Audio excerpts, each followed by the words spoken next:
Hello बच्चों, welcome to my YouTube channel. दोस्तों, कैसे हैं आप सभी। आशा करते हैं दोस्तों आप सभी अच्छे होंगे।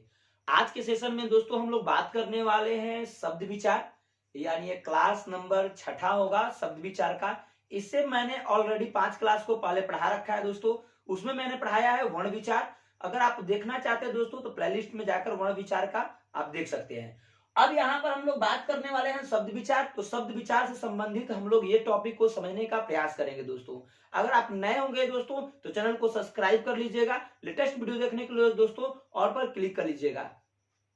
आइए आज का हम लोग प्रश्न को समझते हैं और अच्छे से समझने का प्रयास करते हैं कि शब्द विचार होता क्या है दोस्तों, और शब्द विचार किसे कहते हैं। तो पहले शब्द और विचार दो शब्दों से मिलकर बना है। पहले मिला है दोस्तों शब्द और विचार। विचार का मतलब होता है कि किसी चीज की अभिव्यक्तता, यानी हमने क्या स्पष्ट करता है, हमने क्या व्यक्त करता है, हमने क्या उल्लिखी है, हमने क्या सोच रखी है, इसके बारे में हम लोग जब भी बात करते हैं दोस्तों तो उसे हम लोग बोलते हैं विचार। क्लियर। लेकिन शब्द जब होता है, यानी जब शब्दों को हम लोग विचार करते हैं, यानी शब्दों पर हम लोग जब विचार करेंगे तो उसे हम लोग बोलेंगे शब्द विचार। चलिए हम लोग समझते हैं शब्द विचार। तो देखिए दोस्तों, ये शब्द विचार है, यानी शब्द को पहले समझेंगे हम।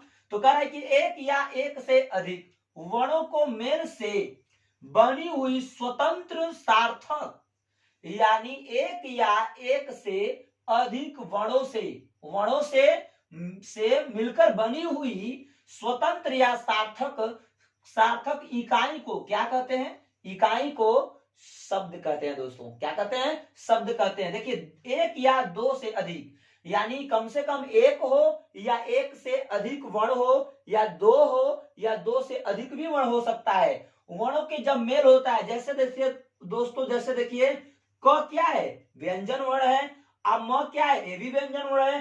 क म ल क्या है दोस्तों? ये भी व्यंजन वर्ण है। यानी तीनों वर्ण को मैंने मिलाया तो क्या बन गया दोस्तों? कमल बन गया, एक वर्ड बन गया, एक शब्द बन गया। यानी एक इकाई की एक छोटी सी शब्द है, यानी इकाई की एक स्वतंत्र सार्थक इकाई है दोस्तों। सार्थक का मतलब इसका कुछ न कुछ अर्थ होता है। क्लियर। यानी कमल का कुछ न कुछ अर्थ होता है। तो कह रहा है कि सार्थक इकाई, इकाई का मतलब सबसे छोटा शब्द है ना, सबसे छोटा यूनिट हो। ठीक है, सबसे छोटा यूनिट हो, यानी सार्थक इकाई का मतलब होता है सबसे छोटा यूनिट, है ना, जिसे हम लोग क्या बोलेंगे दोस्तों? शब्द बोलेंगे। यानी एक या एक से अधिक वर्णों को मेल से बनी हुई स्वतंत्र सार्थक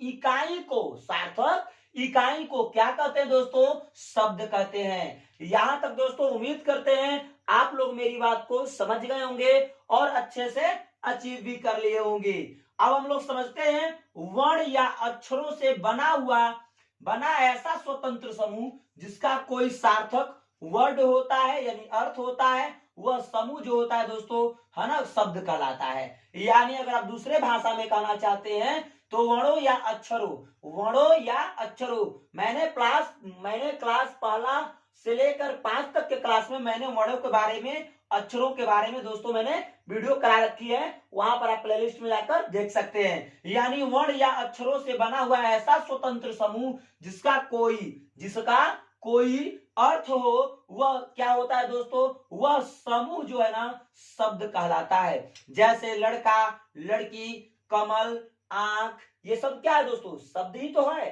क्लियर। अब यहाँ पर समझने का हम प्रयास करते हैं। वाक्य में प्रयुक्त शब्द जो होते हैं दोस्तों क्या कहलाते हैं? पद्य कहलाते हैं। क्या कहलाते हैं? पद्य कहलाते हैं। यानी कहने का मेरा मतलब है कि वाक्य में जितने सारे शब्द प्रयोग किए जाते हैं सभी शब्द क्या कहलाते हैं दोस्तों? पद कहलाते हैं। क्लियर है? यहां तक दोस्तों आप उम्मीद करते होंगे क्लियर होंगे। अगर मेरी वीडियो समझ में आए, अच्छा लगे तो एक प्यारा सा लाइक कर दीजिएगा। चैनल को जरूर सब्सक्राइब कर लीजिएगा दोस्तों। सब्सक्राइब कर देते हैं दोस्तों तो आपका मेरा वीडियो जब भी अपलोड होगा आपके पास तुरंत नोटिस पहुंच जाएंगे। क्लियर।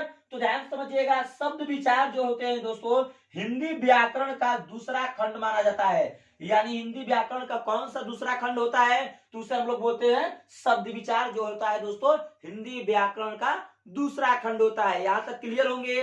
यानी हिंदी व्याकरण जो होती है दोस्तों उसका दूसरा खंड जो होता है वह क्या होता है?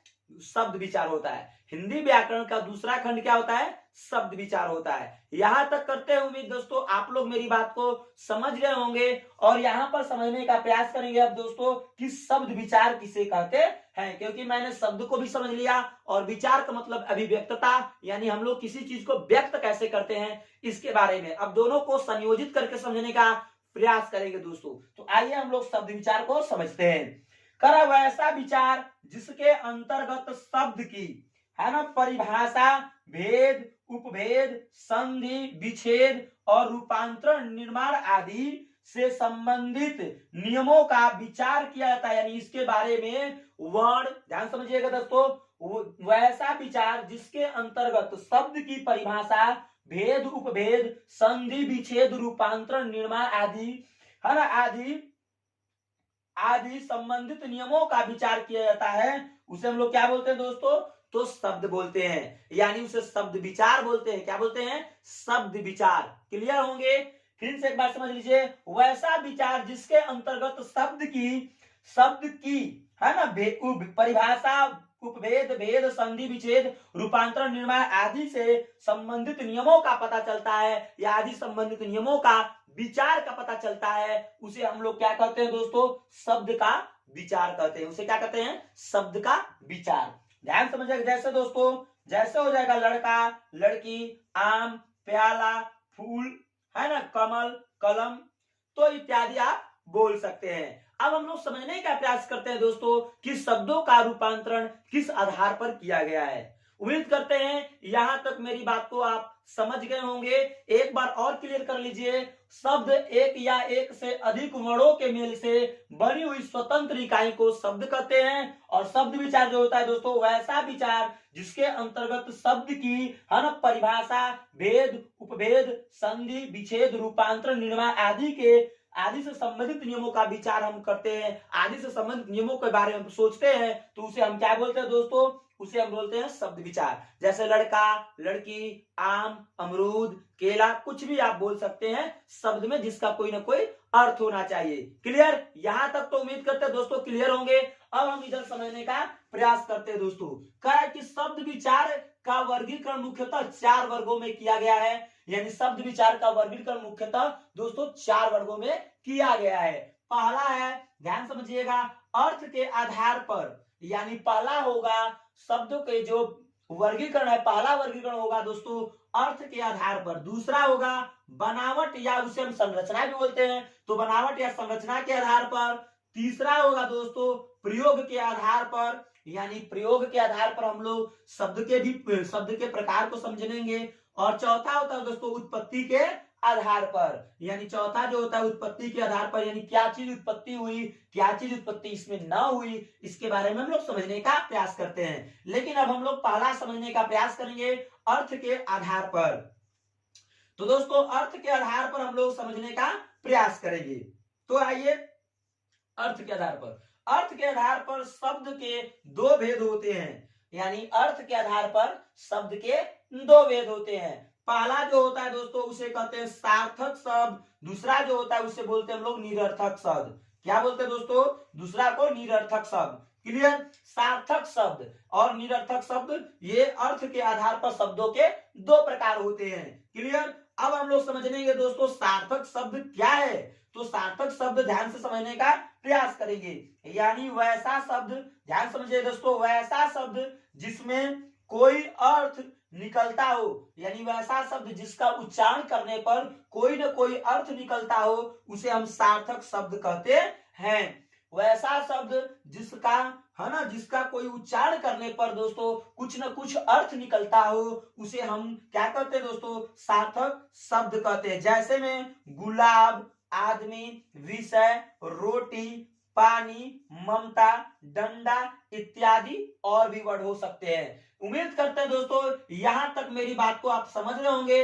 अर्थ के आधार पर शब्द के मैंने प्रकार सार्थक शब्द और निरर्थक कराया, अब कराने वाला है निरर्थक शब्द को।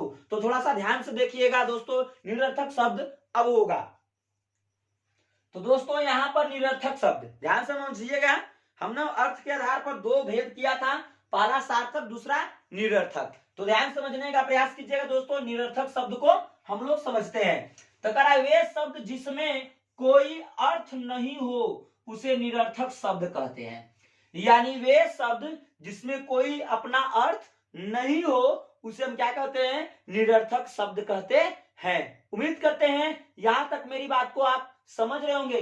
जैसे देना, वेना, मुक्का, बुक्का, यानी देना, वेना, मुक्का, बुक्का इत्यादि जो होगा दोस्तों निरर्थक, यानी मुक्का और बुक्का, बुक्का का मतलब नहीं समझ में आ रहा है कि क्या अर्थ होगा, इसीलिए हम लोग इसको निरर्थक शब्द। वेना का मतलब नहीं समझ में आ रहा है दोस्तों कि इसका अर्थ क्या होगा। उम्मीद करते हैं दोस्तों आप लोग मेरी बात को समझ रहे होंगे। मेरी बात अगर आपको समझ में आती है दोस्तों तो एक प्यारा सा लाइक कर दीजिएगा, चैनल को सब्सक्राइब कर दीजिएगा दोस्तों। लेटेस्ट वीडियो देखने के लिए दोस्तों ऑल पर क्लिक कर लीजिएगा। मिलते हैं दोस्तों नेक्स्ट वीडियो में एक नए वीडियो के साथ। जय हिंद दोस्तों। पार्ट 2 जो होगा दोस्तों, अब हम लोग पढ़ेंगे बनावट या संरचना के आधार पर, प्रयोग के आधार पर और उत्पत्ति के आधार पर आपको पढ़ने का प्रयास करेंगे। तो चलिए दोस्तों, थैंक्स फॉर वॉचिंग, वेलकम। सभी लोग चैनल को सब्सक्राइब कर दीजिएगा और एक प्यारा सा जरूर लाइक कर दीजिएगा।